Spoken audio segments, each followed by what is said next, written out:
Welcome to Read. I'm Michelle Martin. Today, the true story of one man who has taken on Vladimir Putin. The story of a chain of events that led to Putin's fallout with the West was in part set off by the efforts of my guest today, the American-born British financier and political activist Bill Browder, here to talk about his latest book.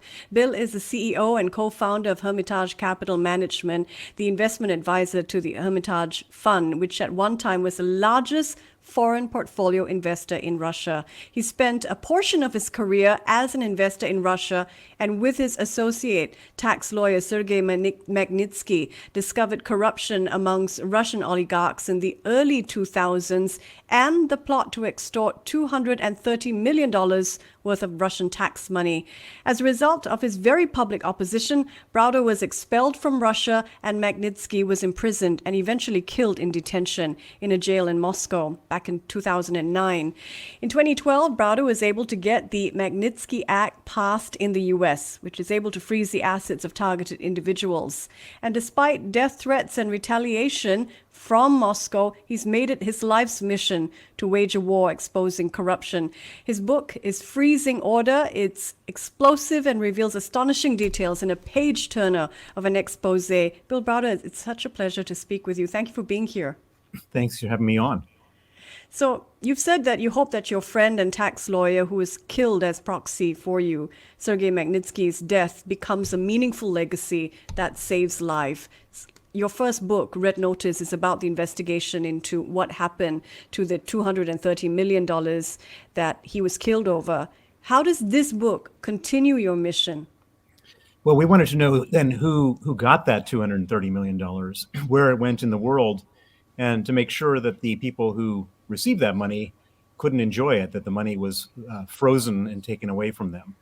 And so the story of the second book is about this 10-year-long investigation and to see who got the money. And we discovered who got the money. And no surprise that some of the tax officials who were involved and some of the police officers involved got some of the money. But what was surprising was that Vladimir Putin received some of the money. And we were able to prove that from documents revealed through the Panama Papers. And the fact that Putin got the money explained so much about why he hated this case so much and why he was ready to effectively ruin his relations with the United States over the Magnitsky murder, why he was so ready to not throw his own officials under the bus when the Magnitsky Act was being considered. It explained everything, really. Can you help us understand, I want to pick up on that point, what is the link between your campaign to expose Putin's corruption and Russia's intervention in the 2016 US presidential election? Well, one of the things that after the Magnitsky Act was passed in 2012, Vladimir Putin went crazy. He literally he banned the adoption of Russian orphans by American families as one way of retaliating. He wrote down in a document, a strategy document, that repealing the Magnitsky Act was his single largest foreign policy priority, and he even sent his own emissaries to Trump Tower to try to convince Donald Trump's son before the election that if he was elected to get rid of the Magnitsky Act. And so effectively, Putin took the view that Donald Trump would be better than Hillary Clinton on this crucial issue for him, which was the potential seizure of his property. And he weighed in as best as he could to tip the scales towards Donald Trump. Has the world acted a little too late, in your opinion, to stop Putin? Why have you said that the shooting down of the Malaysia Airlines flight over Ukraine back in July 2014 was perhaps a good time to have acted more decisively? Well, I think that we could have acted more decisively then, for sure. I mean, this was an act of terror. This was effectively the equivalent for the Dutch people of September 11th in terms of per capita loss of life, and we did nothing. But frankly, we have done nothing since the very beginning. Putin invaded Georgia, and we did nothing. Putin took Crimea, we did nothing. Putin carpet bombed civilians in Syria, we did nothing. And so he got the impression that we were so scared of him that we were so eager to get his oil and his money that we would do nothing. And I believe that if we had done things back then, with the shooting down of after the shooting down of MH17, after any of these other atrocities, Putin might have had a different calculation about the risk and reward of going into Ukraine, and he might have made it. Maybe he still would have gone in, or maybe he would have done a referendum instead of an invasion. There's all sorts of different things he could have done that would have been a lot less terrible than what we're seeing right now. On the point of Ukraine, you've said that legacy and recreating the former Soviet Union is not what Putin cares about, and that Ukraine is a small taste of what is to come from Putin. Why do you think Putin has invaded Ukraine, and what do you see happening next? Well, in my opinion, the invasion of Ukraine is more to do with kleptocracy than it is to do with any sense of national interest or vision that Putin has. He's been a dictator and a kleptocrat. He's been around for 22 years. And based on my analysis, he's the richest man in the world. And he became rich by stealing an unbelievable amount of money from the Russian people. And after a while, the Russian people start getting angry. That's money that should have been spent on hospitals and schools and filling potholes in the road. And instead, it's spent on private jets, yachts, and villas for Vladimir Putin and the people around him.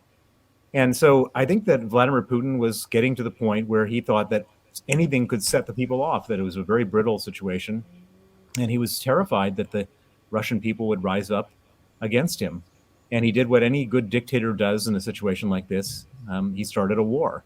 And I believe the war in Ukraine is just about being at war, rallying the people around him, and creating a situation where they're not angry with him, they're angry with the foreign enemy. What is the situation like in Russia now, do you think? You've said in an interview, all truth has been disconnected from the Russian people. So what hope is there that there will be an uprising from within? Well, I think the uprising from within is only going to happen if Putin decisively loses the war in Ukraine. The truth of what's happening is so sparse, and they've disconnected all internet and all social media, all news sources. And so the average Russian person can't really understand what's going on. But it's pretty understandable if Russia no longer has Crimea, for example. And so if the Ukrainians can beat back the Russian military, if they can defeat them, that's something that the Russian people won't tolerate. They like a strong man. They like a winner. They don't like losers and somebody who loses a war. The U.S. has a policy to encourage a brain drain of Russia. What do you think is the likely success of this? Well, I think the U.S. policy is basically to weaken Russia in every possible way, to weaken them financially, to weaken them militarily, to weaken them from a technology standpoint. And I think the U.S. has a great capacity to do that. I mean, there are places in the world that will still support Russia. I think that China has said that they would support Russia, but I don't think that Russia can go it alone with China and end up being a sort of prosperous, comfortable country. I think that without U.S. technology, the planes can't fly in Russia. Without U.S. oil services, the oil production will decline. Without access to U.S. Banking and SWIFT services, they can't transfer money around the world. It becomes a really very sort of primitive place without the U.S. Supporting Russia. The EU has proposed a ban on Russian crude oil to be phased in. Can anything more be done by US, Europe, or other players in terms of sanctions that haven't been done? Well, every day right now, Russia receives $1 billion every day for the sale of oil and gas. The embargo of oil will cut out a fifth of that, 200 million a day, which is significant. It's not nothing, but still 800 million a day goes for the sale of gas, and that hasn't been embargoed, that hasn't been stopped, and that will continue to go forward, and that has to ultimately be stopped in order for the West to really starve Putin of the financial resources he needs to conduct this war. In your opinion, how far will Putin go to stay in power when it comes to nuclear weapons? Well, I think he would absolutely use a nuclear weapon if he thought a nuclear weapon could help him stay in power. I mean, I've been thinking about this a lot over the last few weeks, trying to understand how a nuclear weapon could help him. And I don't really have an answer. On one hand, if he was to threaten nuclear war to such an extent that he was credible, he may cause the West to capitulate. But let's say he were to set off a nuclear bomb, a tactical nuclear weapon in Ukraine. What does that do? There's fallout that would probably come back to Russia. Um, how does he, killing many hundreds of thousands of people might be an act of terrible, unbelievable terror, but what does that do in terms of advancing his military aims? Not clear. And so I think he's really, he wants to rattle the saber. He wants to make himself look like a terrible, mean dictator, but it's not clear exactly where the nuclear card would actually come into his strategy if he decided to get so desperate to use it. In your opinion, what needs to be done to stop this war? I think we just have to starve Putin of all financial resources so he can't afford to do it. Who holds his purse strings now, do you think? Well, right now, the purse strings, we've frozen all of his savings. The Central Bank of Russia savings have been frozen. The oligarchs' money offshore have been frozen. So all he has now is the income that he gets every day from the sale of oil and gas. And so the key at this point is oil and gas. The oil has been taken care of. Now we all have to focus on the gas. And if we can somehow prevent him from selling gas, finding a gas supplier that's not Russia in the medium term, that will then bring him finally to his knees. You're 58, Bill. You were deported to the UK from Russia back in 2005.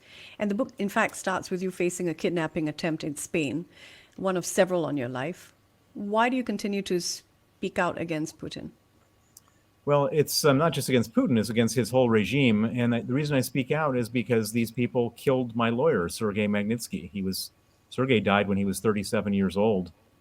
He left a wife and 2 children, and it's my duty to him. He was killed because he worked for me, and if he hadn't, he'd still be alive. And the burden of guilt and the responsibility I feel for his death drives me every day. After I read your book, I stayed up all night. I had nightmares all night of being hunted and interrogated, and that because I stepped into your life for a little bit. And I wonder personally, you have a supportive Russian wife, you have children who I understand think that all dads fight Putin. What do you have to do to survive and thrive when you're under constant death threat? Well, I think there's lots of people under constant death threats in all different parts of the world. I'm not unique in this situation. Everybody in Ukraine is under a constant death threat today.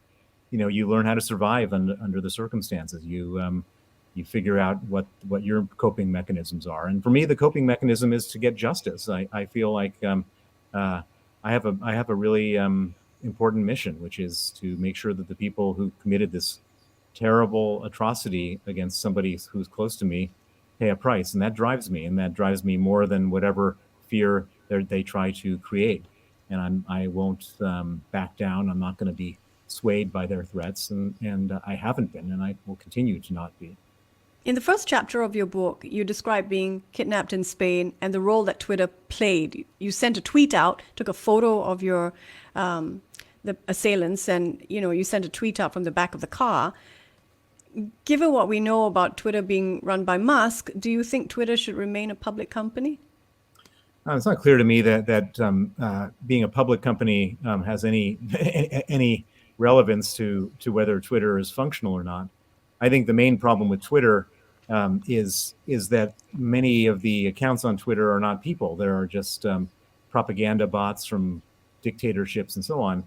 I would imagine that if a private individual who is responsible owned Twitter and wanted to clean it up, that would be a very welcome change. All this, fake, news bots, stuff that's got to stop, and hopefully Elon Musk is a responsible individual who can fix that. And finally, the Magnitsky Act. Can you help us understand, is this a key weapon being used to curb the flow of funds of Russian oligarchs? So the Magnitsky Act freezes the assets and bans the visas of people who are involved in kleptocracy and human rights abuse. Many oligarchs are involved in kleptocracy, some in human rights abuse. And the Magnitsky Act basically targets what they covet most, which is their offshore savings. And judging by Putin's reaction to the passage of the Magnitsky Act, if using the analogy of the game Battleship, we got a direct hit. We've hit them really where it counts. And it's really kind of it's so obvious. You go after their offshore money, but no one had thought of that until we came up with the Magnitsky Act, and it's really taken the world by storm. There are now 34 countries that have Magnitsky Acts, and hopefully more in the future. Where do you decide to end this book, Bill? The book ends with the discovery that the crime that was committed against me and against Sergei Magnitsky, the $230 million crime, was one of 1,000. It's 1/1,000th of the amount of money that we could identify was stolen from Russia, and the number was close to $232 billion, not 230 million, and that explains why Putin and his regime is so adamant about not being criticized, not being exposed, and also why they're so scared of their own people. Honored to speak with you. Your book is terrific. He's Bill Browder, and his book is Freezing Order. This is Read. I'm Michelle Martin. Money FM 89.3.